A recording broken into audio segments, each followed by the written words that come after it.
again, everybody, and welcome to another edition of Brown's Latest. I am Dave Grendzynski. You could call me Grizzer, and this is where we get you caught up on some of the latest news and tidbits that are tied to our favorite team in the NFL, the Cleveland Browns. Thank you to everybody who's liked our previous episode, subscribed to the channel, and gotten your comments down there in the viewer comment section. Thank you very much.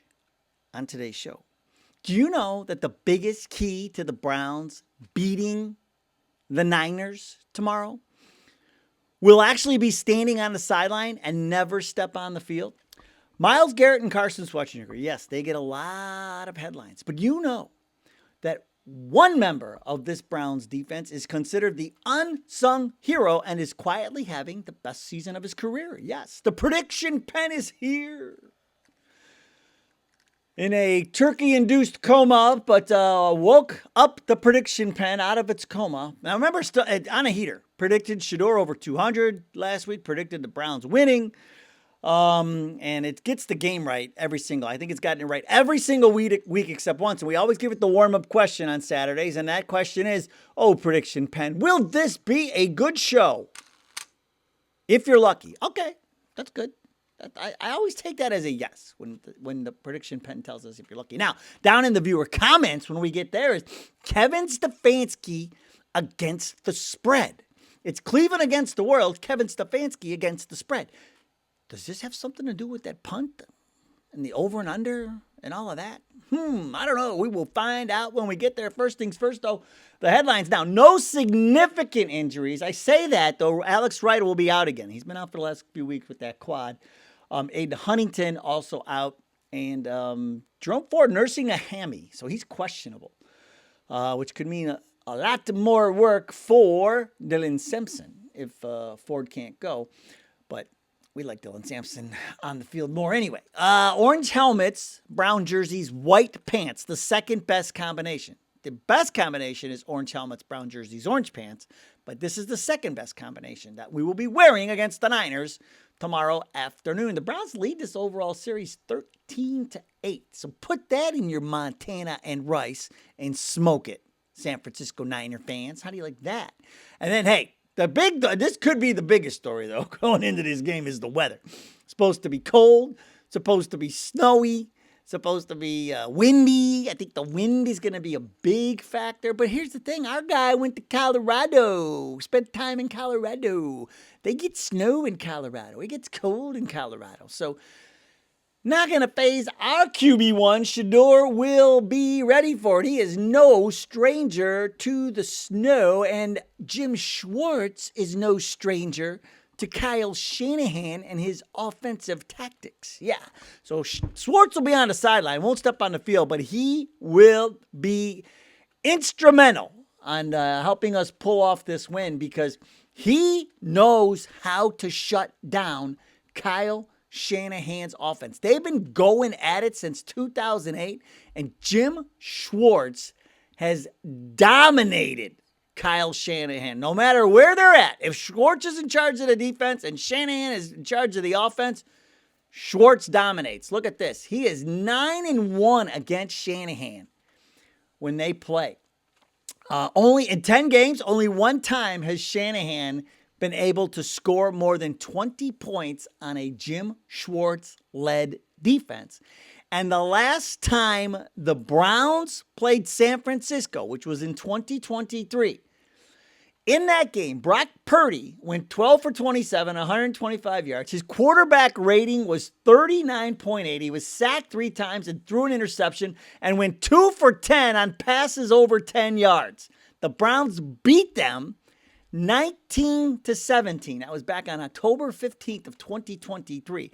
And I'll tell you what, the weather that day, a little better than what's going to be happening down there tomorrow. And so I think that the weather will help the defense, our defense. We have the better defense, bottom line. So I think that that's advantage Cleveland. Well, 2 advantages because we've got Schwartz. This guy and his defense is just ridiculous. So we got Schwartz and we have the weather. So 2 things, but Schwartz and the Shanahan thing is a thing, man. When you can dominate a guy. Remember, this is an offensive guru. When he was in Atlanta, Shanahan, his team was scoring 34 points a game. Schwartz was at the Eagles at the time. They went in there and held them to 15 points in that game and beat them. Like, so whatever Shanahan is trying to do, Schwartz knows ahead of time. So he's always a step ahead of what he's doing. Just, this defense, man, big things. I'm expecting big things from the defense tomorrow. Also a member of the defense is Devin Bush. And he's quietly having the best season of his career. He is. Look at this. More pictures. Devin Bush balling out. Bush is balling out. 75 tackles total this year. Second on the team. 2 sacks, 5 passes defended, 6 tackles for loss. Those are TFLs if you're in the business. And then his pro football focus grade, 84.9. That is 6th among linebackers. That's not bad. Top 10 is he in linebackers. So here's the thing, though. Bush signed a 1-year, $3.25 million deal. It's a show-me deal for this year. So at the end of this year, he's going to be a free agent. So we will have a decision to make. I think there's going to be a lot of decisions being made. Who knows if Stefanski will still be here.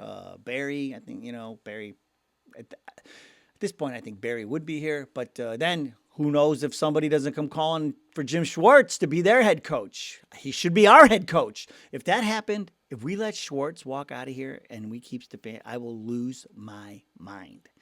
But Devin Bush, 1-year show-me deal, and he is showing everybody he's still got some gas left in the tank because he is quietly having the best season of his career. Remember, he had the pick 6 against the Ravens. That was his second ever touchdown and his first pick 6 in his career. So he's been doing some big things and have been a big part of the way the defense has been playing. Now, a big part of the show on Saturdays, of course, is the prediction pen. And the warm-up question went well. Now, some of these questions are weather dependent this week because I'm taking the weather slightly into consideration. We won't know what we got until the game starts, right? Because it's Cleveland. The weather changes every 5 minutes. But here we go. The first question for the prediction pen. Will the Browns defense, we were just talking about the defense, will the Browns defense force multiple turnovers against the 49ers? It's unclear. Ask again. Will the Browns defense force multiple turnovers against the 49ers? Not for $1 million. Well, that's weird. All right, off to a rough start. All right, prediction pen. Too much turkey for the prediction pen. All right, here we go. Next question. Will the Browns hold Christian McCaffrey to under 100 total yards? Now, this is receiving and rushing combined. Will the Browns defense hold Christian McCaffrey to under 100 total yards? Without a doubt. That's what I like to see. That's nice. Okay, prediction pen, you're up. Finally. All right, how about this? We just told you. Jim Schwartz's defenses hold Kyle Shanahan's offenses to under 20 points. Every single time except once. So here we go. Will the Browns hold San Francisco to under 20 points once again? No brainer. Look at that. All right. We're going in the right direction on this. All right. We're talking all week about how San Francisco can't cover tight ends to save their lives. Saying how now this is before the weather decided to take a turn on us, but I still think Harold Fannin Jr. and David Njoku could be a big part of the passing game in this game tomorrow. And so we have to ask the prediction pen. Will Harold Fannin Jr. and David Njoku each score a touchdown? Dude, no way. Okay, so that just means Fannin's only scoring. Or maybe Fannin's scoring 2. All right, that's okay, prediction pen. Okay, we could roll with that. All right, now, that's a good question. Here we go. Ready? This is a weather question. Despite the weather, will Shedeur Sanders and the offense score more than 20 points? It's unclear. Ask again. Will Shedeur Sanders and the offense score more than 20 points? Without a doubt. Let's go. Okay, do the math. If the defense is holding them less to 20 and we're scoring more than 20, I think we already know what the answer to this last question is. Here we go. Will the Browns beat the San Francisco 49ers at Huntington Bank Field on Sunday? Dude, no way. That's impossible. Prediction pen. Oh my gosh. Prediction pen. You just told us we were going to hold them to less than 20 and we were going to score more than 20, and then you say we're not going to win. How? That's not even possible, prediction pen. The prediction pen had too much wine during Thanksgiving dinner or something. I don't know what's going on with the prediction pen, but not good. Now, it's always good are the viewer comments, and we'll start today with JS64, who says, since everybody saw Andrew Berry and Shedeur hugging, now they want to flip-flop and pretend that they don't want to call for Berry to be fired. But here's the thing, JS64. Everybody was railing on Berry because they took Dylan Gabriel in the third round. And they didn't make a trade. You know, they made the trade. They didn't take Shedeur. They didn't take Travis Hunter with that second pick. They didn't know all these things. Everybody thought this draft was off the rails, but it's turned out it hasn't. Every pick is pretty much hit, and even the undrafted free agents. And so everybody's warmed up to the idea of Andrew Berry making picks now because I've never seen anything like this. This many picks hit, and this many rookies play that much. So JS. You got to remember, in Cleveland, the weather changes every 5 minutes, and so do opinions, especially when it comes to the Brownies. And so that's what it is. I mean, you could tell Shedeur is Berry's guy. I mean, we figured that out. And so that's it. That's the story. I mean, we are all now leaning. We are now. Do we say we're fans of Berry now? I don't know if we're not fans, but we like him a lot more now than we did back in April. I can tell you that. All right, Stephen McLeod, 4866. It would be messed up if there was drama of point shaving. Remember, he's talking about the punt, the punt from the 29. It would be messed up if there was evidence of point shaving. Can you imagine the nuclear drama? Whoo! Well, I don't know about over and unders, but I did a little digging because I was wondering. I'm like, what's Kevin Stefanski against the spread as head coach of the Browns? Because, I mean, I bet, you know. So I turned to my man, Warren Sharp, at Sharp Football Analysis. And now, technically, Kellen Moore, the Saints coach, is the worst against the spread as an NFL coach. But he's only been there 11 games. I mean, he just started there this season, 27.3%. So if you want to do something like minimum 15 games, Stefanski is your worst coach against the spread. 42.6%, 40 and 54 and 1 against the spread. Raheem Morris from the Falcons, he is second.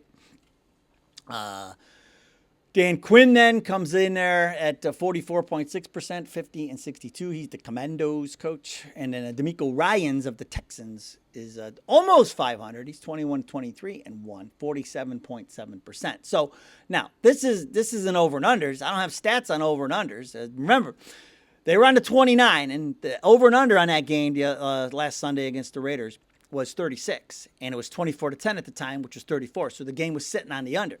Anybody who had the under was praying they would miss a field goal. Everybody who had the over was praying that Schmidt would make a field goal. What did Kevin Stefanski do? He punted from the 29-yard line, which has never been seen before in the history of the NFL. And so all of the people who had that over were not happy. And they think that something shady was going on. But here's the deal. Don't bet. I mean, Stefanski against the spread. Hoofa. But I think the Browns are winning straight up tomorrow. So just give the points back. At TD Mayday says, the 49ers are who we think they are. The Browns will win this game. They have to use the tight ends and the screen passes to the running backs. Throw the ball deep a few times. Yeah, depends on the wind. To stretch the defense and allow the running game to be consistent and picking up tough yardage. Oh, yeah, and fire Kevin Stefanski. So, they got through all the bullet points and then got to what he really wanted to say, I think. No, that's it. That's the game plan I was figuring we would use. And I don't think you don't have to shift that far away from it depending on the weather. It doesn't matter. It's not going to be like a blizzard. From what I'm seeing, it's going to be 38 degrees. So I don't think it's going to be snow. It could even be raining a little bit. You know, I mean, it's not going to be, I don't think it's going to be terrible. I think we'll still be able to do what we want to do on offense. Let's get the tight ends involved. And I agree with those screen passes, slants, bubble screens. Let's go. Scott Coaster, 66-68 is where we will end today. Who says? He says. All we got to do is keep McCaffrey and Kittle at bay. No pun intended. The San Francisco Bay. And we got this one for Shador's first home game. Go Grizzer and go Browns. I love the channel. And go Buckeyes. That's right. The Buckeyes today going to beat the crap out of Michigan. That's it, man. I mean, McCaffrey, and Kittle, we struggle covering tight ends too a little bit. So, but I thought we did a good job of Bowers last week, so that was good. Bowers last week was good practice for Kittle this week. But if we could slow McCaffrey down just enough and we score, like the defense, we're going to get to Purdy, and he's going to throw a pick. I mean, he's handing out picks like they were handing out Thanksgiving turkeys last week. Like, I'm telling you, man, we're going to get him. We are beating this team. I don't care what the prediction pen says.